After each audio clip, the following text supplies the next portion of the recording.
Ini tuh terjadi pada era 1970-an hingga 1980-an. Daerah Wonogiri itu sering banget mengalami kekeringan lahan pertanian. Akhirnya banyak pemuda dan bapak-bapak di sana yang mutusin buat melakukan merantau ke kota-kota besar. Terutama Jakarta. Ini adalah fondasinya cuy.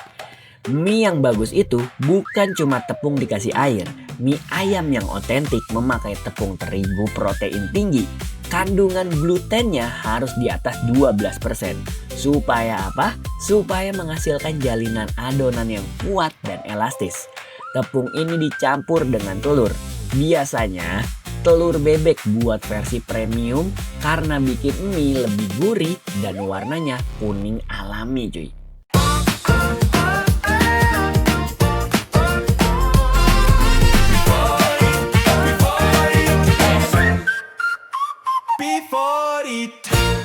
Halo, selamat datang kembali di Before It Podcast yang ngebahas tentang sejarah makanan yang ada di seluruh dunia. Masih sama gue Zil Karim di sini. Oke cuy, seperti biasa gue akan mengajak lo membayangkan sebuah situasi yang emang ini cocok banget kalau misalkan ngebahas sama makanan tersebut nih. Bayangin aja lo sore-sore lagi santai ya kan. Ya mungkin lagi hujan, walaupun sekarang lagi musim panas ya. Bayangin aja tuh, lagi musim hujan sore-sore, lo duduk di depan rumah lo, lagi santai, lagi tenang gitu kan. Tapi kayak ngerasa kayak, gue butuh cemilan nih, gue butuh makanan nih gitu kan. Terus tiba-tiba lagi berpikir seperti itu, dari kejauhan di rumah lo itu udah bunyi tuh suara tok-tok-tok gitu kan. Ada sebuah gerobak lewat yang dari arah sebelah kanan lo jalan menuju sebelah kiri lo gitu. Tiba-tiba datang dan gerobak itu berwarna biru. Waduh, ini pasti sedep banget gitu, wanginya tuh udah kecium sampai ke teras lo ya kan. Dan pas lo lihat itu adalah mie ayam cuy. Lagi hujan-hujan ya kan. Atau misalkan abis hujan, suasananya dingin, ada bau-bau mie ayam gitu kan. Aduh itu rasanya pasti mantep banget gitu. Langsung lo beli, langsung lo makan dan lo pasti kayak ngerasa kayak abangnya tuh tahu banget nih kalau emang gue lagi butuh ini. Oke, jadi di menu episode kali ini gue akan ngebahas tentang mie ayam. Tapi sebelum itu gue mau ngingetin jangan lupa di follow Instagram dan TikToknya Before It di @beforeit_podcast. Dan jangan lupa di follow Spotify-nya dan YouTube channelnya di subscribe, oke? Thank you banget, let's go! Nah, untuk ngebahas tentang mie ayam ini, kita tuh nggak bisa ngebahas tentang daerahnya dari Wonogiri ataupun dari Jakarta aja nih cuy. Kita harus mundur jauh banget ribuan tahun ke belakang untuk menyeberangi Laut Tiongkok Selatan dan mendarat di dataran Tiongkok bagian utara, spesifiknya di Provinsi Shandong. Kenapa kita harus ke Shandong? Lo perlu tahu nih, geografi itu membentuk kuliner cuy. Tiongkok bagian selatan itu tanahnya basah, makanya mereka makan nasi. Tapi di Tiongkok bagian utara tanahnya kering dan cocok banget buat ditanemin gandum. Nah dari situ masyarakat Shandong dan sekitarnya adalah maestro dalam mengolah tepung terigu. Mereka adalah pelopor dalam pembuatan mie, pangsit atau dumpling dan bakpao sejak zaman dinasti Han. Bagi masyarakat di sana, mie itu bukan sekedar pengisi perut kosong cuy. Mie adalah simbol sakral. Bentuknya yang panjang dan enggak boleh putus saat dimasak adalah perlambangan dari doa untuk umur yang panjang, rejeki yang terus mengalir, dan jalinan silaturahmi yang enggak terputus. Sekarang kita geser lini masanya ke abad ke-19 dan awal abad ke-20. Terjadilah yang namanya gelombang migrasi besar-besaran masyarakat dari Tiongkok Selatan, kebanyakan dari suku Hokkien, Hakka, dan Teochew, menuju ke Asia Tenggara, termasuk ke Kepulauan Nusantara cuy. Mereka merantau karena konflik politik dan kesulitan ekonomi di tanah kelahiran sendiri. Para imigran ini datang membawa apa? Yes, bener banget. Mereka cuma bawa baju di badan, harapan baru, dan yang paling penting, memori rasa dari kampung halaman mereka. Mereka membawa resep yang namanya resep bakmi. Secara etimologi linguistik, kata bakmi berasal dari dialek Hokkien, yaitu bak, artinya daging, dan mie, artinya adonan tepung gandum cuy. Tapi perlu dicatat dengan tinta tebal nih ya. Dalam konteks budaya kuliner Tionghoa asli pada masa itu, kata bak kalau berdiri sendiri secara otomatis merujuk pada daging babi. Karena itu adalah daging yang paling umum dan paling disukai di sana. Ketika mereka sampai di kota-kota pelabuhan Nusantara seperti Batavia, Semarang, Surabaya hingga Medan, para perantau ini mulai membuka kedai makanan kecil-kecilan untuk menyambung hidup di sini cuy. Awalnya mereka jualan bakmi versi otentik, yaitu mie gandum buatan tangan, disiram minyak babi, ditaruh potongan daging babi panggang yang merah manis atau char siu, atau daging babi cincang, lalu diberi taburan daun bawang. Makanan ini sangat populer di kalangan sesama komunitas imigran. Tapi ada satu tembok besar yang membentang di depan mereka nih cuy. Kalau mau melebarkan sayap bisnisnya, mayoritas penduduk lokal Nusantara adalah Muslim cuy. Nah, disinilah letak keindahan dari akulturasi kuliner. Para pedagang Tionghoa ini bukan orang yang kaku. Dia tuh sangat fleksibel. Mereka melihat pasar lokal yang besar banget dan mereka sadar kalau mereka harus beradaptasi kalau mau bertahan hidup. Terjadilah proses yang namanya asimilasi yang sangat jenius. Langkah pertamanya, mereka mengganti bahan baku utama yang sensitif, yaitu minyak babi atau lard, yang berfungsi sebagai pembawa rasa gurih utama pada mie digantikan dengan minyak ayam. Lemak ayam dicairkan bersama kulitnya, lalu diinfus dengan bawang putih. Efeknya apa? Efeknya aromanya tuh malah jauh lebih harum dan ramah di hidung masyarakat lokal cuy. Selanjutnya masuk ke langkah kedua, yaitu toppingnya. Daging babi digantikan dengan daging ayam. Tapi cara masaknya enggak cuma direbus biasa. Masyarakat lokal Nusantara, terutama di tanah Jawa itu suka banget sama profil rasa yang manis, gurih, dan kaya akan rempah cuy. Akhirnya daging ayam ini dipotong dadu, lalu dimasak dengan teknik semur atau bacem. Mereka pakai bumbu halus lokal kayak kemiri, kunyit, jahe, ketumbar, lengkuas, daun salam, dan puncaknya itu diguyur kecap manis. Lo harus tahu, kecap manis itu produk hibrida asli Jawa yang enggak ada di Tiongkok. Perpaduan ayam kecap kental ini menciptakan saus pengguyur mie yang luar biasa kaya akan rasa. Nah, kalau kita ngomongin mie ayam gerobakan yang merajai jalanan di Indonesia saat ini, kiblatnya hampir pasti mengarah ke satu daerah di Jawa Tengah, yaitu Wonogiri. Dan tetangganya, Klaten. Kok bisa sih kabupaten kecil di Jawa Tengah jadi ibu kota dari dinasti mie ayam cuy? Ini tuh terjadi pada era 1970-an hingga 1980-an. Daerah Wonogiri itu sering banget mengalami kekeringan lahan pertanian. Akhirnya banyak pemuda dan bapak-bapak di sana yang mutusin buat melakukan merantau ke kota-kota besar. Terutama Jakarta.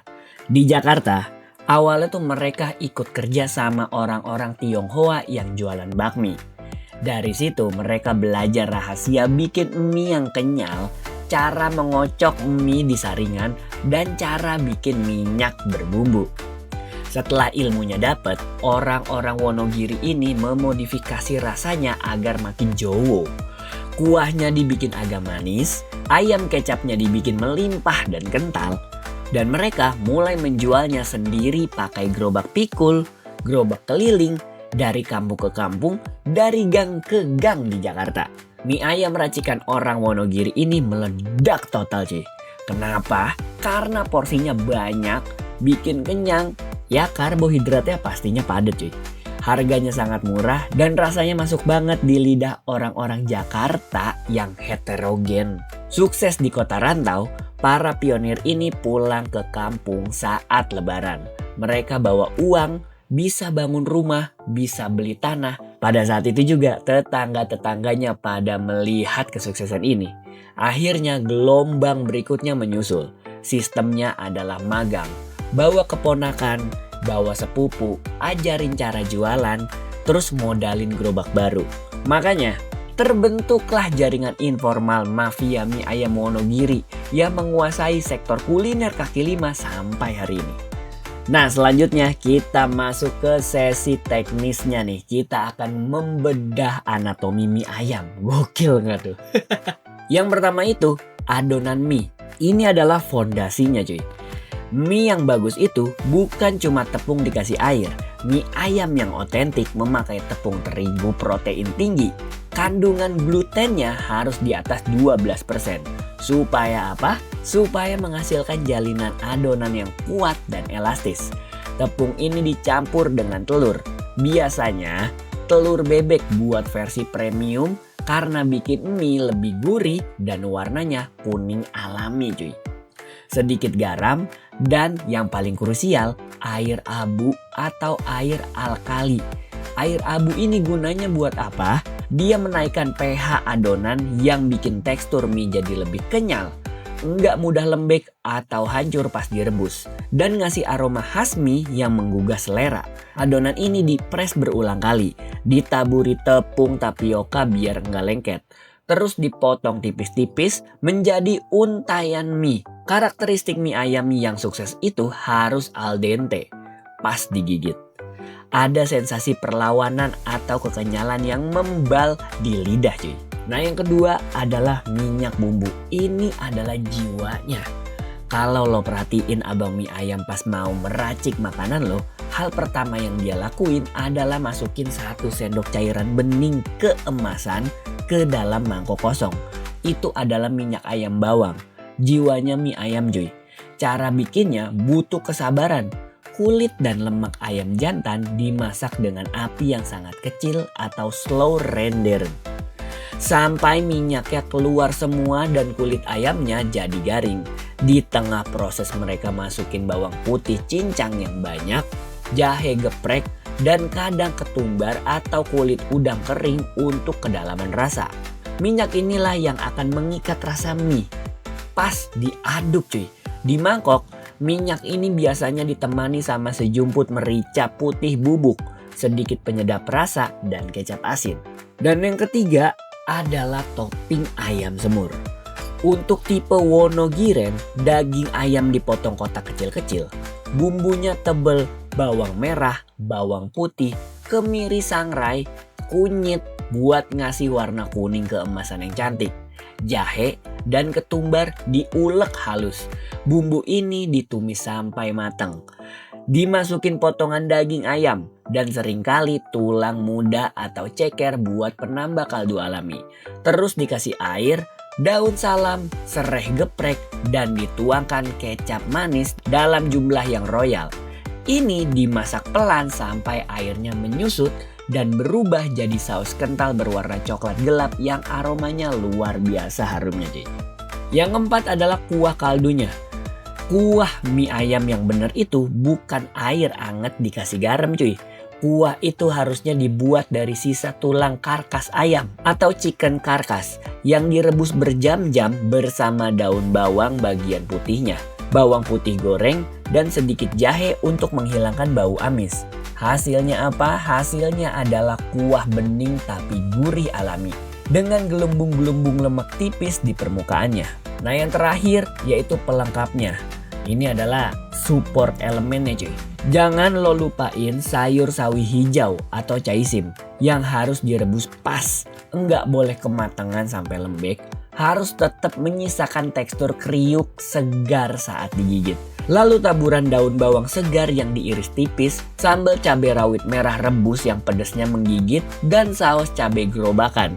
Nah, saus ini unik. Biasanya teksturnya agak cair dan punya rasa asam manis yang khas. Yang kalau bersatu sama kuah kaldu dan minyak ayam bakal menciptakan rasa yang luar biasa kompleksnya. Pertanyaan besarnya sekarang, secara psikologis dan sains kuliner, kenapa kita hampir nggak pernah bosen makan mie ayam. Kenapa dalam seminggu minimal pasti ada aja satu hari di mana lu pengen banget makan ini? Jawabannya itu ada pada harmoni umami. Mie ayam adalah bom umami yang sangat seimbang. Lo punya asam amino dari protein ayam, lo punya rasa asin gurih dari minyak bawang, lo punya rasa manis karamel dari kecapnya, dan lo punya kesegaran dari sawi hijaunya. Semua indera pengecap di lidah lo terstimulasikan secara bersamaan pada saat lo makan mie ayam cuy. Tapi di luar urusan biologis lidah, mie ayam itu adalah soal kenyamanan dan memori kolektif kita. Mie ayam itu makanan yang sangat jujur dan demokratis. Saat lo makan mie ayam di pinggir jalan, lo gak perlu jaim. Lo bisa makan sambil ngangkat satu kaki ke kursi plastik, keringetan deres karena sambelnya yang nampol, sambil dengerin deru mesin motor yang lewat di samping lo.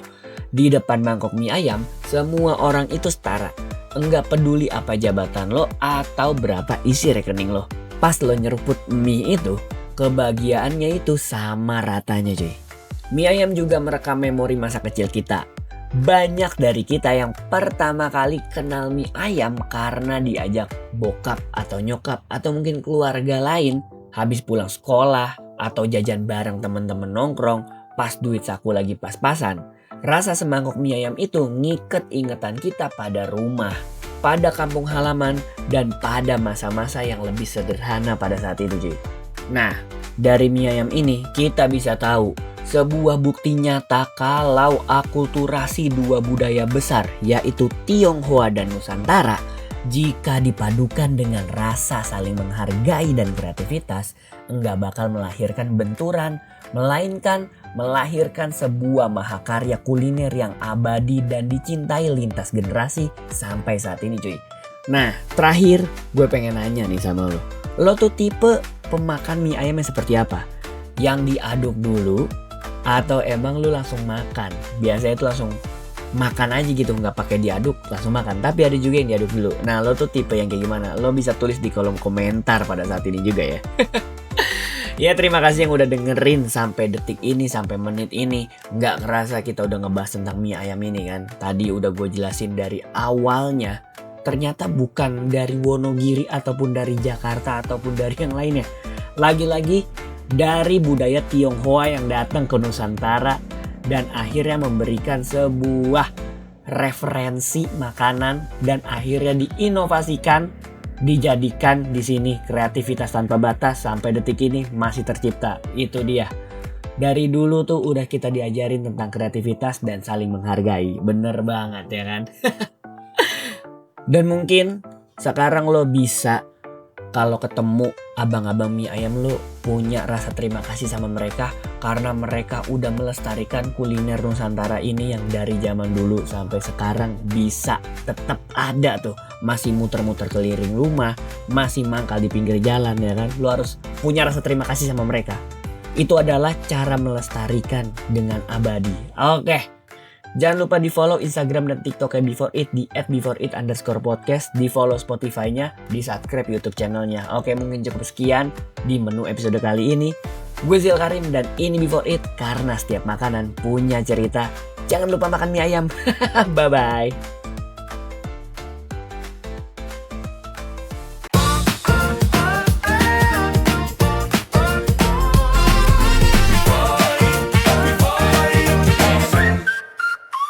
Before it